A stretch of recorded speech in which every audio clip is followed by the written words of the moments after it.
Nah, kalau tanpa hak itu adalah orang memalsukan. Ya, seperti membawa kendaraan surat-suratnya palsu, itu tidak berhak. Makanya kendaraan itu harus disita oleh negara. Ya, karena kenapa? Mau dihancurkan, direbut. Ya, penggunaan narkoba tanpa hak. Ya, itu harus narkobanya diambil kemudian disita. Mengedarkan obat-obat terlarang tidak berhak, harus. Karena unsurnya ini kan tanpa hak. Kalau tanpa hak maka harus disita. Ya. Jadi saya minta tolong pada masyarakat, sudah mulailah sekarang kepada teman-teman pengacara, tolong. Ya, saya bersuara ini supaya kita ini tidak lemah. Jangan khawatir, kemudian jangan apa? Banyak teman-teman pengacara mungkin karena sering menyogok, ya, pengacara yang suka menyuap penyidik, suka menyuap jaksa, suka menyuap hakim. Dengan saya suara lantang, mereka merasa privasinya terganggu.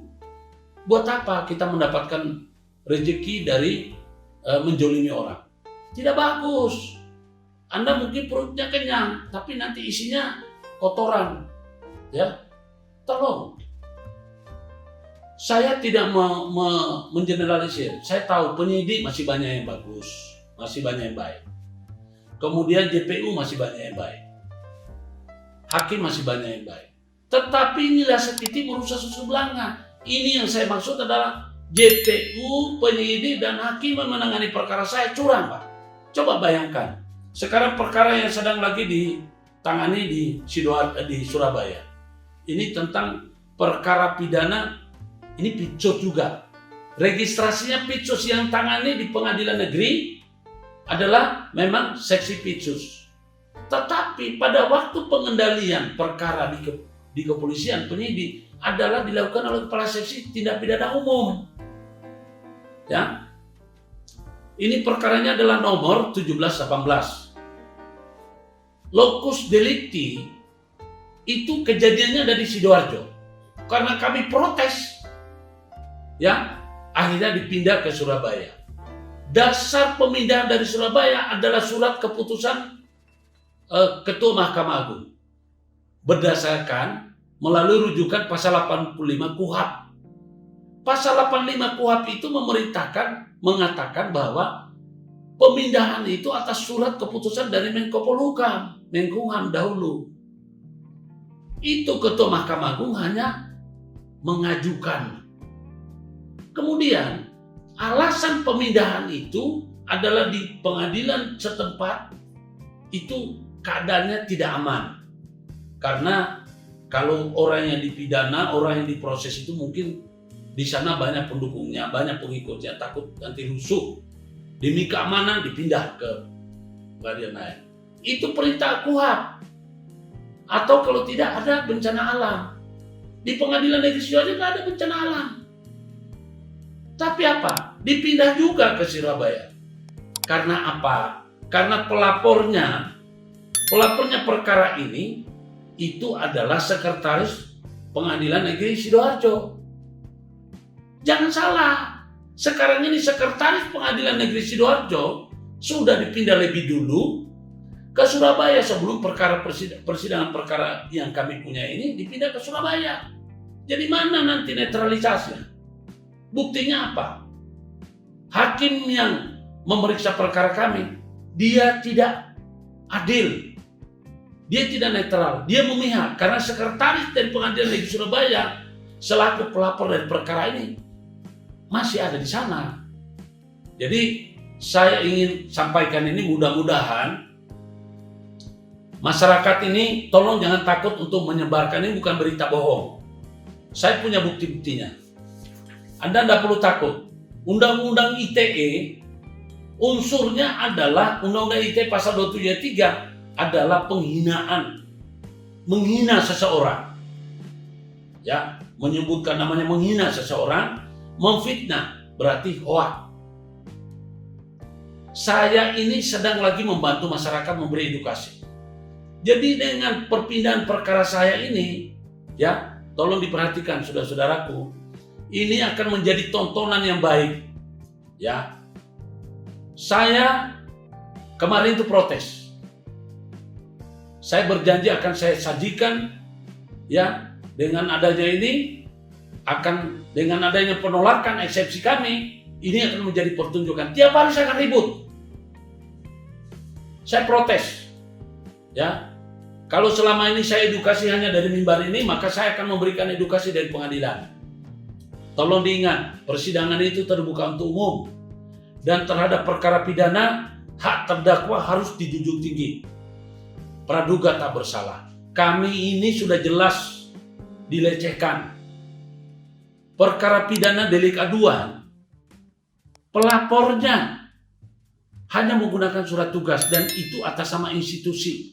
Berarti ini kan ada kekosongan hukum di sana. Ada pelecehan hukum. Putusan Mahkamah Konstitusi sudah jelas bahwa putusan Mahkamah Konstitusi terkait yang namanya pasal 27 itu telah dilakukan judicial review dengan nomor, ya. Jadi dengan nomor PUU. Jadi sekali lagi saya ingin memperingatkan, melalui amar putusan PUU 50 nomor 50 PUU _6 Romawi _ 2008. Di sana dipertegas bahwa yang boleh melaporkan terhadap pasal 27 hanyalah orang yang bersangkutan langsung yang dirugikan. Bukan institusi atau lembaga negara. Ya, karena akan menjadi kebingungan seperti ini. Perkara saya jadi bingung nanti. Ya. Ini apakah penegakan hukum atau perampasan hak? Saya mau ikuti. Saya akan diam kalau hakimnya itu sendiri cerdas. Ya. Cakep. Tapi kalau tidak cakep, waduh, yang mau dipenjara kami. Karena itu saya akan tetap protes, ya. Melalui dari ini saya protes, Pak. Saya keberatan. Ya. Selama ini masih ditangani oleh pengadilan negara. Karena berdasarkan laporannya itu kami menghina pengadilan negara. Saya ingin supaya perkara ini dilanjutkan persidangannya melalui pengadilan internasional. Ya. Pengadilan internasional atau pengadilan arbitrase internasional. Saya keberatan kalau ini disidangkan oleh pengadilan negara. Karena kenapa? Pelapornya adalah pengadilan negara. Meskipun itu dari Pengadilan Negeri Sidoarjo. Yang dulu itu menandatangani adalah ketuanya Wayan Karya. Nah, saya juga nggak ngerti bagaimana kepolisian bisa memproses delik aduan. Itu korbannya ketua pengadilan tidak pernah di BAP bisa. Sedangkan yang di BAP hanyalah orang yang disuruh atau penerima kuasa, penerima surat tugas. Tolong diingat, penerima surat tugas itu ada 4 orang. Tapi yang di BAP cuma 1. Ketiganya kemana? Nah, ini yang perlu kita pertanyakan. Makanya kalau mau menerapkan hukum, ikuti aturan hukum. Saya, mohon maaf, saya tidak dalam posisi untuk berbenturan dengan negara. Saya tidak berbenturan dengan institusi. Cuman saya heran. Ya, saya punya keluhan ini mau disampaikan kemana? Saya sudah bersurat, ya. Seperti baru-baru ini saya sedang bersurat kepada Jaksa Agung, ya. Saya masih tunggu ini jawabannya. Saya lagi mengajukan untuk eksaminasi. Supaya jaksa yang menjadi jaksa pengendali perkara ini diperiksa. Pasti ada sesuatu. Ya, siapa ini jaksa pengendalinya? Adalah Kasipidum bernama Gatot Haryono. Kasipidum Kejari Sidoarjo. Pak Kejari Sidoarjo, tolong Pak. Bapak ini kan menjalankan perintah negara. Ya. Menjalankan perintah jabatan yang sah dari negara menjadi penuntut, mendakwa. Jadi menuntut, ya, mendakwa dan menuntut seseorang serta melaksanakan putusan hakim. Nah, tolong Pak, dalam hal ini tetap berintikan pada rasa keadilan sesuai yang ada di buku. Saya ini tidak punya niat untuk mempermalukan institusi kejaksaan. Tapi kalau saya punya harkat martabat akan dirampas, tolong diingat Pak. Amanat Undang-Undang Pasal 28 Undang-Undang Dasar 45, kemerdekaan berserikat dan berkumpul mengeluarkan pikiran dengan lisan sebagaimana ditetapkan undang-undang. Jadi masyarakat itu punya kemerdekaan. Nah, pasal 28A, ya, setiap orang berhak untuk hidup serta berhak mempertahankan kehidupan. Nah, perlawanan saya ini di pengadilan sebagaimana amanat Undang-Undang Dasar 45 pasal 28A. Kemudian 28D, setiap orang berhak atas pengakuan, jaminan perlindungan dan kepastian hukum yang adil serta perlakuan yang sama di hadapan hukum. Ya. Jadi tolong Pak, Bapak-bapak dari Mahkamah Agung diperiksa lagi Pak. Ya. Tolong, saya punya nomor telepon. Upaya restoratif apa, restoratif justice apa yang bisa kita lakukan? Karena jelas Pak, saya akan terus melawan. Ini masalah penjara Pak. Saya bukan takut Pak. Tapi ingat, saya sudah namanya tercemar. Di koran-koran itu mengatakan Guntual tidak punya hak menggunakan gelar. Berarti gelar saya palsu Pak. Padahal saya pengacara. Ya. Ini kepada teman-teman media dan apa ini? Mungkin kalian berpikir bahwa saya terbukti, ya sama dengan jaksa. Inilah bodohnya. Sarjana hukum mana yang tidak bisa memikirkan? Kalau terbukti saya menggunakan gelar tanpa hak, harusnya gelar saya dicabut.